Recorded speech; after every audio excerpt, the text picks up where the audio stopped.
Hi, this is Craig Stocks, and in this video I'm going to explore Lightroom's local adjustments, which are part of the Develop module. I feel like this is a tool within Lightroom that isn't utilized as often as it could be, and probably is a little bit misunderstood. So we'll use this image as an example, and I'll go into the Develop module. And the first thing I want to do looking at this image is it's a little bit overexposed, a little bit bright overall. So I'm just going to pull the exposure down a little bit. One of the things that we'll notice is that the sky is very bright, and we'd like to even some things out here. We'd like to darken the sky a little bit, and probably like to darken these cactus just a little bit, and maybe also darken some of the area around the outside. And to do that, we're going to use local adjustments. Now, a local adjustment is just something that works on a specified area of the picture rather than globally across the whole image. And there are three local adjustments available in Lightroom. The first is the graduated filter adjustment, which is really based just on the old style filters that we used with a graduated neutral density filter. Those aren't used quite as much anymore because camera sensors have improved so much. The second is a radial filter adjustment, which works the same way, only it works in a circle or an ellipse rather than as a straight line. And the third is a brush, where you can just paint with a brush where you want the adjustment to take place. Let's start with the graduated filter adjustment. And to do that, I'll just click on the icon for graduated filter. And these all work basically the same way in that you specify what area of the picture you want to be affected.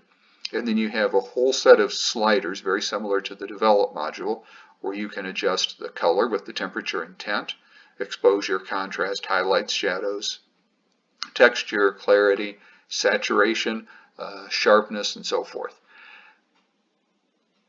Each of these works the same way in that the starting position of the adjustments is where you set it the last time you started an adjustment.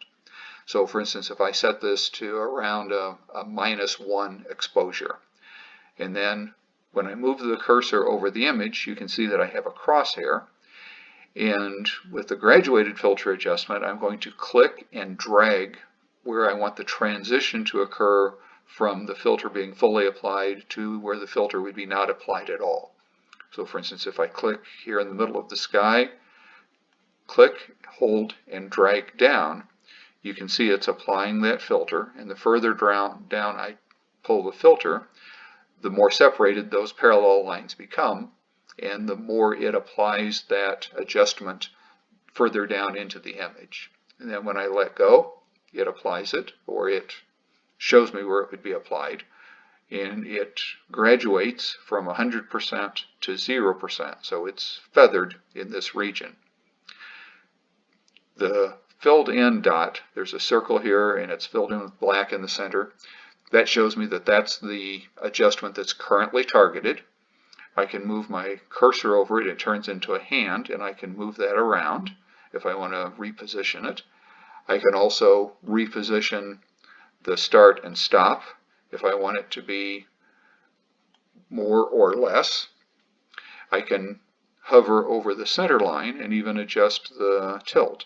And one tip, if you're real close to the dot, then very small movements will make a big change in the angle of the adjustment.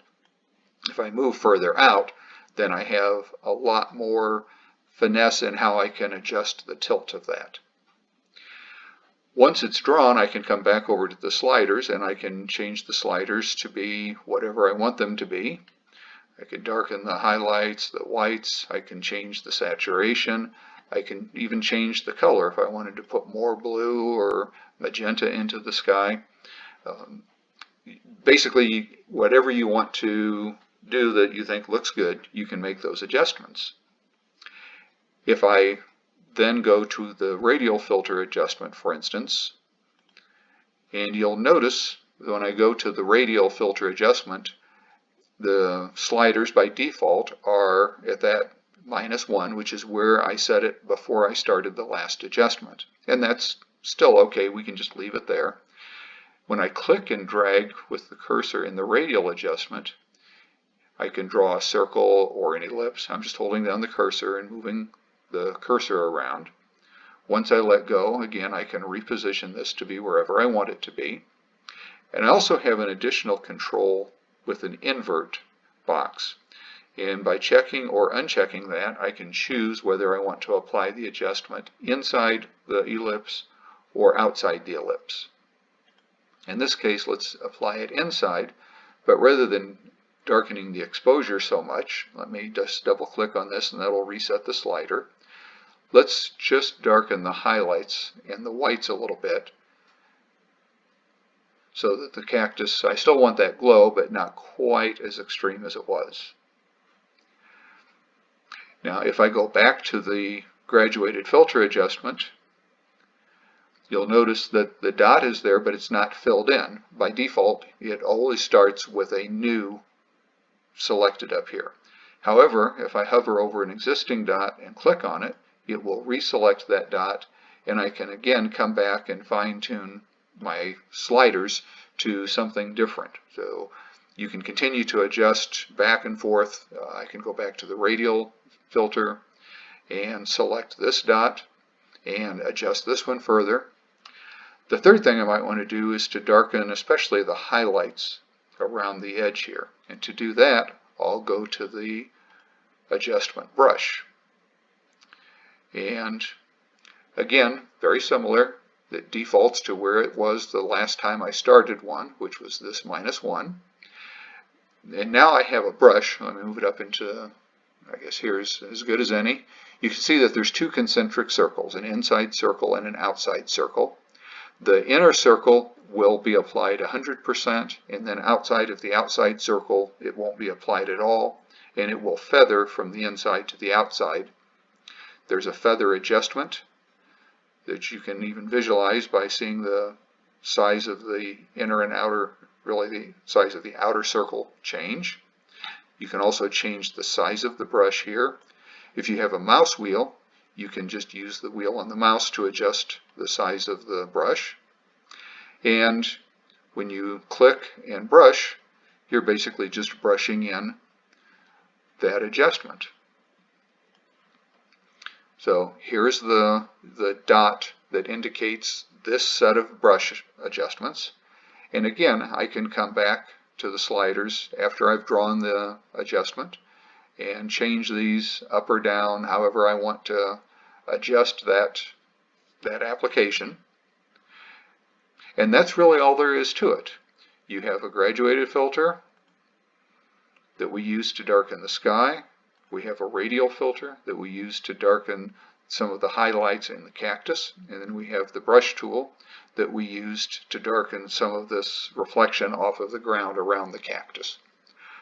One last thing we might want to do would be to lighten the shadows in these cacti, I guess, in the midground. So let's use an adjustment, radial adjustment for that. And I will just click and drag out a very long, narrow